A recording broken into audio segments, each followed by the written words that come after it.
6 ao versículo 10. Depois disse Deus: haja entre as águas um firmamento que separe águas de águas. Então Deus fez o firmamento e separou as águas que ficaram abaixo do firmamento das que ficaram por cima. E assim foi. Ao firmamento Deus chamou céu. Passaram-se a tarde e a manhã. Esse foi o segundo dia. E disse Deus: ajuntem-se num só lugar as águas que estão debaixo do céu, e apareça a parte seca. E assim foi. À parte seca, Deus chamou terra, e chamou mares ao conjunto das águas, e Deus viu que ficou bom. Oi, gente! No vídeo anterior, nós conversamos sobre a luz que o Senhor criou, haja luz. Então, recapitulando, Deus cria todas as coisas, o céu e a terra. Nós vimos que no princípio a terra era sem forma e vazia. Depois nós vimos que Deus deu uma ordem e a luz, a vida, passou a existir. E agora nós vamos estudar a criação dos 3 principais domínios que sustentam toda a vida: o céu, a terra e os mares, a água. Isso é muito interessante.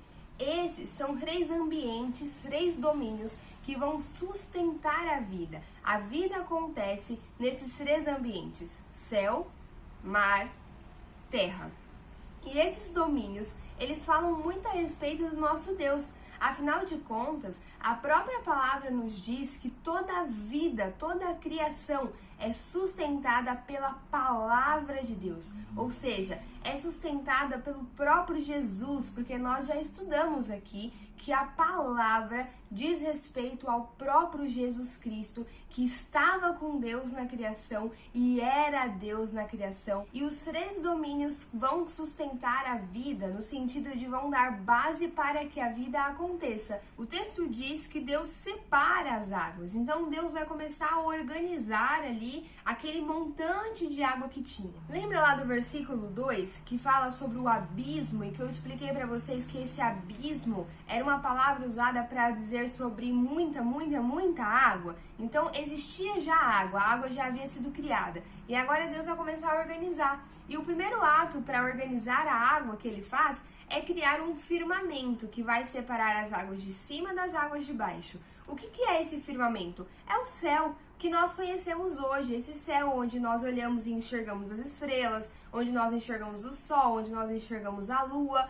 Nós, quando estudamos isso em geografia, nós vamos estudar isso como sendo a atmosfera. Esse firmamento está fazendo referência à atmosfera, a esse céu que nós enxergamos, né? E por que então firmamento? Por que a palavra usa, por que a Bíblia usa essa palavra firmamento? Quando você vai para o original, a palavra no original, ela faz menção a como se fosse uma chapada de metal, como se tivesse pegado um metal, tivesse batido o metal, feito uma chapa e colocado para separar águas de águas, ou como uma grande abóboda.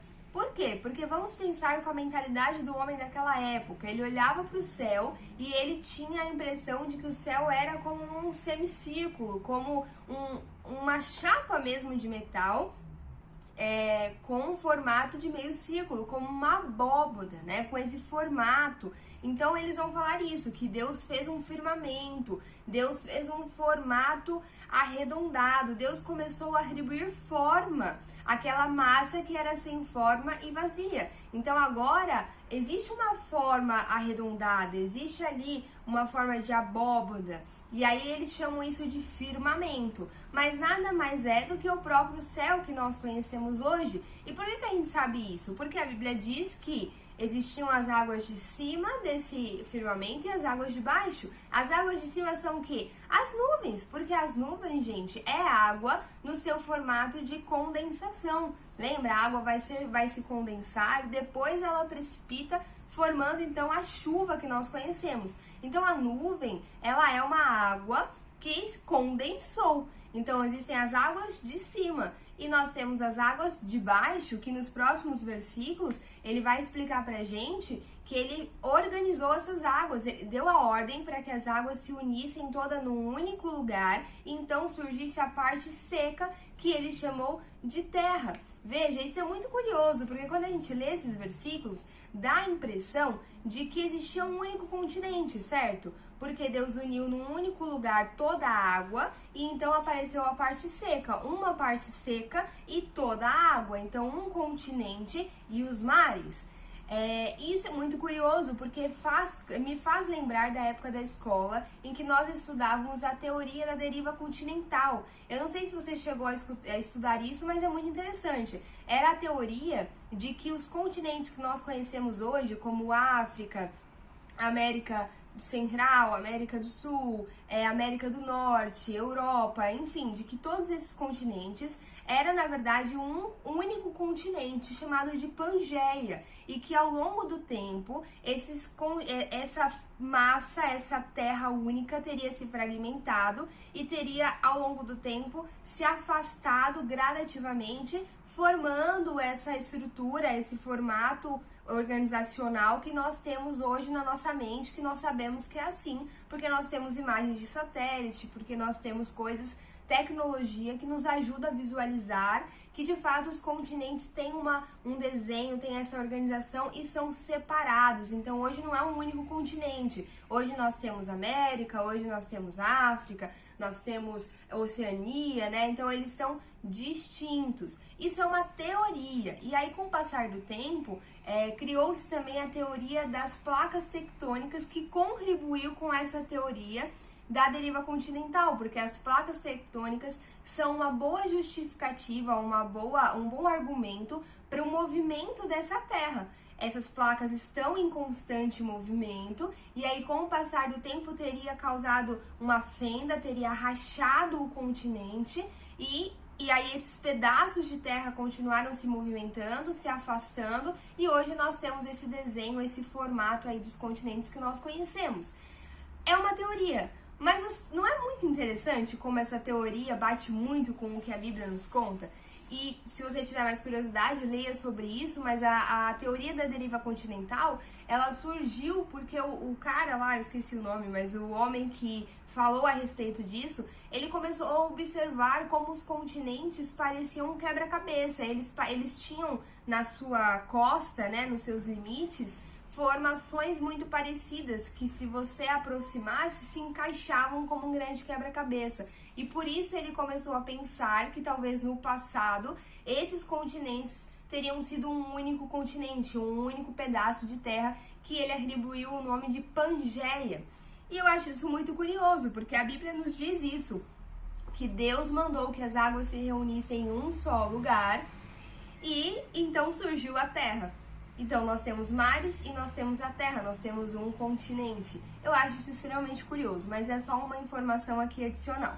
Mas, aproveitando que eu compartilhei com vocês a questão da deriva continental e das placas tectônicas que dão movimento à terra, movimento a essa estrutura, faz com que os continentes estejam em constante movimento, e hoje nós sabemos que isso é real, isso acontece, a terra está em movimento. Eu quero falar para você sobre a primeira característica desses 3 domínios que tem muito a ver com o seu criador, que é o movimento. Os 3 domínios estão em constante movimento. Então nós temos a terra que se movimenta através do deslizamento das placas tectônicas. Nós temos os mares que, né, eu não preciso falar muito sobre isso, você sabe que os mares estão em constante, a água está em constante movimento. E nós temos o céu, que hoje nós sabemos que é uma atmosfera, um conjunto de gases que também estão em constante movimento. A água, ela corresponde a um ciclo, então ela condensa, precipita e aí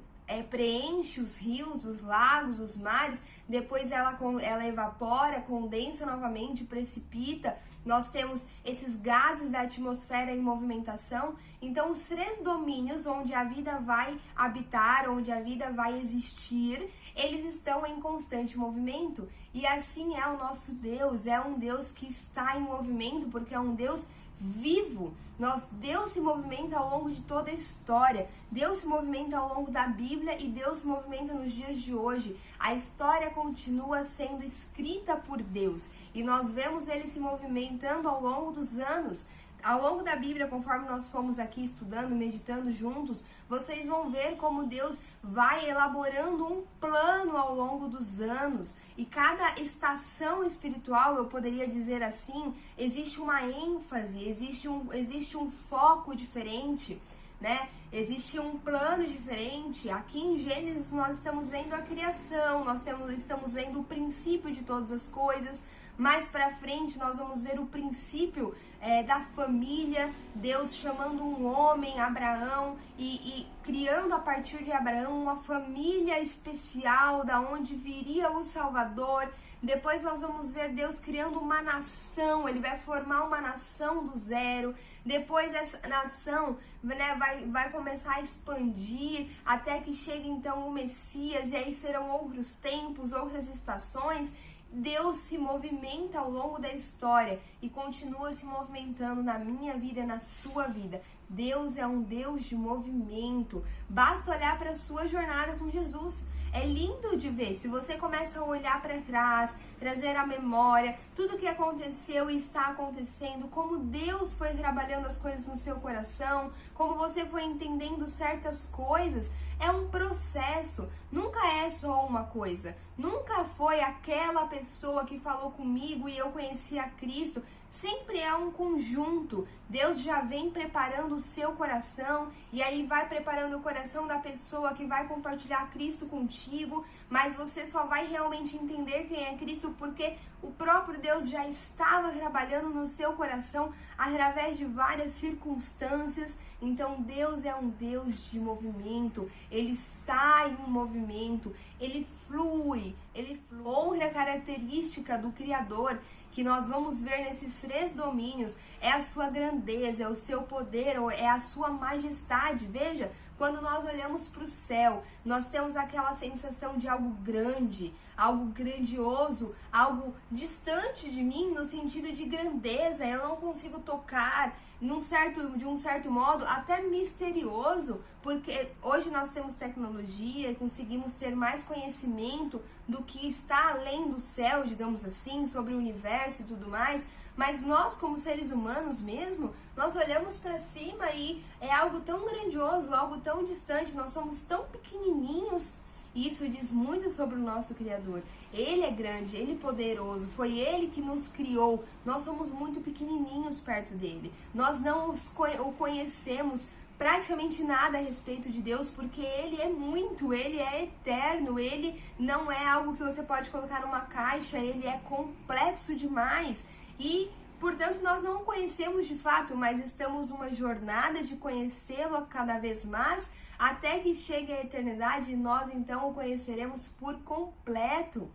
Todos os dias da sua vida é a oportunidade de conhecer algo novo a respeito do Senhor. Todos os dias Ele se revela a você conforme a fase que você está vivendo, aquilo que você precisa entender a respeito dele. Ele vai te dando porções de quem Ele é, porque Ele é muito grande. Então você olha para o céu, você tem também esse certo senso de mistério, sabe? De algo poderoso, algo grande, algo que está distante, mas ao mesmo tempo algo que é muito bonito, algo que quando eu olho, quando eu admiro os céus, eu sinto uma paz preencher o meu coração, eu sinto uma calmaria, parece que a minha cabeça acelerada, cheia de pensamentos e querendo se tornar produtiva constantemente, consegue ter um respiro, consegue olhar para algo mais calmo, mais tranquilo.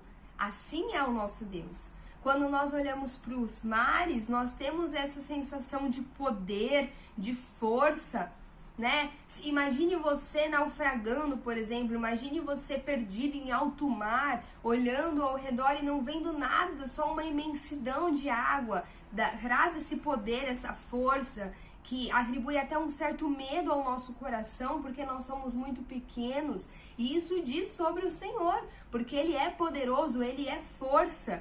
E nós temos sim que ter temor ao Senhor, nós temos que ter reverência, nós precisamos entender que Ele é Deus e nós somos seres humanos criados, pequenos. Ele é o Todo-Poderoso e nós somos limitados, nós precisamos entender isso. Isso é muito importante. entender que Ele é a força, Ele é o poder, a sensação de temor, a sensação de reverência, ela é muito importante. Quando nós estamos prestando um culto a Deus, quando nós estamos orando, quando nós estamos falando a respeito do Senhor, precisamos ter no nosso coração essa clareza de que nós estamos falando sobre o próprio Deus e não sobre qualquer coisa, e não sobre um coleguinha qualquer, ainda que ele seja um Deus pessoal, ainda que ele queira se relacionar comigo, ainda que ele tenha se feito homem para que eu possa ter acesso a ele, para que eu possa me espelhar nele, ainda assim ele continua sendo o Deus Criador, o Todo-Poderoso, aquele que já existia desde o princípio, aquele que é o começo e o fim, porque ele é eterno, porque ele é todas as coisas. Nós precisamos ter clareza a respeito disso. A Bíblia diz que o temor é o princípio da sabedoria. Então, pessoas sábias, elas compreendem isso, de que por mais pessoal que Deus seja, ainda assim Ele é Deus e eu preciso temer, eu preciso reverenciá-lo. Isso é muito importante. Lembre-se disso quando você estiver cultuando a Deus. Preste atenção no que Ele tem a dizer a você. Entregue um louvor digno, ofereça o melhor que você tem. Afinal de contas, Ele é o próprio Deus e está parando para ouvir o seu louvor. Então Ele merece a tua reverência, sabe? Não fique olhando para os lados, não fique conversando, não fique brincando, não é momento para isso. Imagine o próprio Deus olhando para você, o próprio Deus poderoso, em força, em poder, olhando para você para receber o teu louvor, querendo ouvir o que você tem a dizer. Isso é para te constranger minimamente. Precisa haver temor em nossos corações. Então o mar, ele nos traz esse entendimento, dessa força, desse poder. E ainda assim, mesmo sendo forte, poderoso, ele é aquele que te abraça. O mar te envolve e ele refresca, ele traz alegria. Quem não tem boas lembranças, né, de um dia de praia com a família, no mar e se refrescando do calor nas águas do mar e aquele desejo de ir cada vez mais fundo e descobrir os mistérios daquelas águas e as vidas que estão ali, que a gente não consegue enxergar, a riqueza que existe no mar. Se você tem curiosidade sobre isso e pesquisa um pouco, você deve saber quantas espécies ainda não foram descobertas que estão vivendo lá no fundo, nas profundezas do mar. Nós ainda não conseguimos alcançar muitos dos lugares que lá das profundezas, né, abaixo lá dos mares, a gente não consegue chegar até lá. Então tem muito mistério, tem muita coisa ainda para ser descoberta. E Deus sabe de todas essas coisas, porque foi Ele que criou. Então veja, o mar, ele é misterioso, a gente é atraído por Ele, e assim é o nosso Deus. Ele é atraente. Quem conhece o amor do Senhor não consegue resistir, porque o amor de Deus nos atrai, sabe? O mistério, a grandeza, o poder e ao mesmo tempo o pessoal, ele nos abraça, ele nos envolve, ele nos traz frescor. E quando você olha para a terra, gente, a terra, ela permite que vida saia dela. Não é uma coisa de louco você pensar que cresce uma árvore e dessa árvore eu posso me alimentar do fruto dela. Sai da terra, sabe? Recentemente eu tava mexendo no Instagram e eu vi uma influenciadora que eu acompanho comentando que o marido dela, ele é muito da natureza, ele tem muito contato com a natureza e eles têm criado os filhos deles dessa forma, né? Então ele tá habituando as crianças a comerem fruta direto do pé e coisas assim. E aí ela tava com a filha dela no carro e a filha dela falou assim: mãe, eu tô com fome, não tem uma fruta aí pra gente comer? E aí ela falou: poxa filha, não tem, vamos passar no mercado pra comprar. E aí a filha dela falou: não mãe, como não tem? É só parar o carro aí e pegar uma fruta de alguma árvore. E ela achou aquilo muito curioso e ela começou a dar risada, porque a filha dela está habituada com isso. Para ela não faz sentido ela ter que ir para o mercado comprar uma fruta se tem uma árvore na estrada que tem fruta e que você pode descer, pegar e comer. E é algo que está tão distante da nossa realidade hoje, porque nós, vivendo na cidade, no estilo de vida que a gente leva, isso está tão distante que chega a chocar se você parar para refletir sobre isso. Que a própria terra gera comida, que a terra gera alimento. É claro, nós precisamos plantar e cultivar, mas nem isso também, sabe? A própria polinização, o próprio vento faz muitas vezes o trabalho de espalhar sementes, e a terra então germina e traz vida. E não só traz vida, mas traz alimento para nutrir a vida. Olha o que a terra é capaz de fazer, assim como seu Criador, que é aquele que dá vida e é aquele que dá alimento, que nutre a vida que ele criou. Mas ao mesmo tempo, que é aquele que dá vida, que é algo tão grandioso, é também algo tangível. Nós podemos tocar a terra, nós podemos manipular a terra e a partir dela criar, por exemplo, vasos, né? Criar potes, nós podemos fazer esculturas, nós podemos criar tijolos para construir casas. É algo tangível, algo que eu posso tocar. Assim é o nosso Deus. Ele é poderoso, ele dá a vida, ele gera a vida, ele permite que a vida seja nutrida pela sua criação, ele nos dá alimento, ele é o Deus provedor, mas ele é também o Deus que eu posso tocar, no sentido de que eu posso conversar com ele todos os dias, no sentido de que o Espírito Santo pode me fazer viver experiências sobrenaturais em que eu quase que sinto a presença de Deus no meu corpo, em que eu sinto o peso da glória dele, sonhos espirituais, visões espirituais. Esse é o nosso Deus, que é grande e maravilhoso, mas ao mesmo tempo pessoal e deseja tocar o seu coração. É que os 3 domínios têm um potencial de destruição. Nos céus nós podemos pensar nas chuvas fortes, né? E nós vamos falar sobre isso mais pra frente quando entrarmos no dilúvio. As águas podem destruir todo o mundo. Se nós olhamos para os mares, nós podemos pensar no tsunami, nós podemos pensar em algo que tem se falado tanto, sobre subir o nível do mar e que isso vai ser um problema para várias cidades. Então, há um poder de destruição no mar também. Nós podemos pensar no próprio afogamento, em pessoas que se perdem no alto mar e não conseguem sobreviver, no naufrágio. Se nós vamos para a terra, nós podemos pensar nos terremotos, nós podemos pensar em vulcões, nós podemos pensar em deslizamentos, em várias coisas que a terra pode trazer destruição.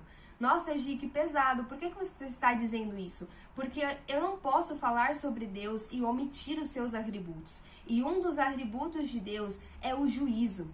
Deus é um Deus justo. Deus é um Deus que preza pela justiça e por isso ele traz juízo. E quando a gente fala de juízo na palavra, a gente está falando sobre destruição. A gente está falando sobre o homem receber aquilo que no fim ele merece, que é a destruição, porque nós somos pecadores. E aí talvez você pense, nossa, que Deus ruim é esse que traz destruição para o homem. Não, Deus não é ruim por trazer juízo, ele é justo. Eu não sei se eu já falei isso aqui alguma vez no canal, mas vamos fazer essa comparação, essa analogia para você entender o que eu estou dizendo. Se eu fosse juíza e eu absolvesse um assassino, vou usar essa palavra para não pegar tão pesado, mas você pode pensar em coisas piores. Se eu absolvesse um assassino, você ia me achar uma pessoa péssima. Você ia falar que eu sou ruim por estar soltando, por estar liberando, não aplicar juízo a alguém que merece esse juízo, por não condenar alguém que merece essa condenação. É por isso que Deus, quando condena o homem, quando atribui juízo ao homem, ele não está sendo ruim, ele está sendo justo, porque ele está atribuindo ao homem o que ele merece. Deus é um Deus justo, é um Deus de juízo e ele tem poder para destruir. E nós precisamos lembrar disso. Mais uma vez, temor. Nós vivemos uma geração, nós vivemos uma fase na história da igreja em que há uma carência muito grande de temor no coração humano. O homem nunca esteve tão arrogante, tão orgulhoso. Nós nos achamos muita coisa. Infelizmente, a igreja brasileira tem dedicado muito do seu tempo no altar para pregar sobre o homem, para apresentar para as pessoas uma teologia autocentrada, em que o homem é o centro de todas as coisas e eu preciso pregar com o propósito de melhorar a vida desse homem. E se esse homem não melhora de vida, ele aponta o dedo para Deus e ele então se coloca em rebelião contra Deus. Nós estamos vivendo essa estação e isso é muito triste, porque nós precisamos lembrar quem somos e precisamos ter entendimento de quem ele é. Deus é justo e Deus tem poder de destruição, porque ele é o dono da vida. Então, do mesmo jeito que ele dá a vida, ele tem o total direito e autoridade para retirá-la e para fazer o que ele bem quiser fazer. Então, os 3 domínios mostram isso também. O poder de destruição, a justiça, o juízo que está nas mãos de Deus. Mas a palavra de Deus diz que Deus atribuiu limites a esses domínios. Então, ainda que o mar seja muito poderoso, ainda que o mar seja grandioso, ainda que o céu seja algo esplendoroso, ainda que a terra tenha a capacidade de germinar, tenha a capacidade de nutrir aquilo que está na terra, ainda assim, eles são limitados pelo poder de Deus. Eles não fazem nada sem a ordem ou ao menos a permissão divina. E isso é extremamente importante. Sabe por quê? O que eu estou falando com você desde o começo desse vídeo é que o céu, a terra e os mares revelam a glória de Deus, revelam a majestade de Deus, nos mostram atributos divinos, mas eles não são Deus, porque eles são limitados por Deus. Deus é superior a eles. Isso é importante, que fique bem claro, porque Deus estava dizendo para o povo hebreu que estava acostumado a ver a adoração aos deuses do mar, aos deuses da terra, ao Deus Sol, ao Deus Lua que estão nos céus. Eles estavam acostumados com isso. Sabe o que Deus está dizendo? O céu, a terra e o mar, por maiores que sejam, mais poderosos e belos que sejam, eles são limitados pelo meu poder, porque eu os criei. Não adore a nada que é inferior a Deus. Não adore a nada que é criado como eu e você somos criados. Adore somente ao Deus Criador, que está por detrás da criação e que limita a sua criação. Outra coisa importante de frisar nisso é que Deus, ainda que seja justo, e Ele é justo, e Ele é correto, e Ele atribui juízo, Ele também é misericordioso. É por isso que, mesmo nós merecendo a condenação e a destruição, Ele enviou o seu próprio Filho e fez com que a destruição caísse, a condenação caísse sobre o seu Filho, para que a dívida fosse paga e assim ele não fosse injusto, e então, através da sua misericórdia, aquilo que Jesus pagou na cruz, nós temos agora a esperança de termos uma vida eterna, de não sofrermos a condenação e o juízo que nós merecíamos. Então Deus é um Deus misericordioso. Deus poderia mandar o mar nos destruir, Deus poderia mandar as águas nos destruírem, Deus poderia mandar a terra nos destruir, mas em sua misericórdia, Ele institui, Ele coloca limites na sua criação, e nada pode ser feito sem que Ele dê uma ordem para isso, ou que Ele ao menos permita que isso aconteça. Esse é o nosso Deus, aquele que está no controle de todas as coisas. É do fundo do meu coração que quando você olhar para o céu, quando você olhar para a terra, quando você olhar para os mares, quando você estiver numa praia, você se lembre do seu Deus. Cultive a lembrança de quem é o teu Deus. Gente, se esse vídeo te abençoou, se essa série está te abençoando, por favor, deixa um like pra mim, deixa um comentário e compartilhe com outras pessoas que você acha que seriam muito abençoadas por isso que nós estamos fazendo. Até a próxima, beijos!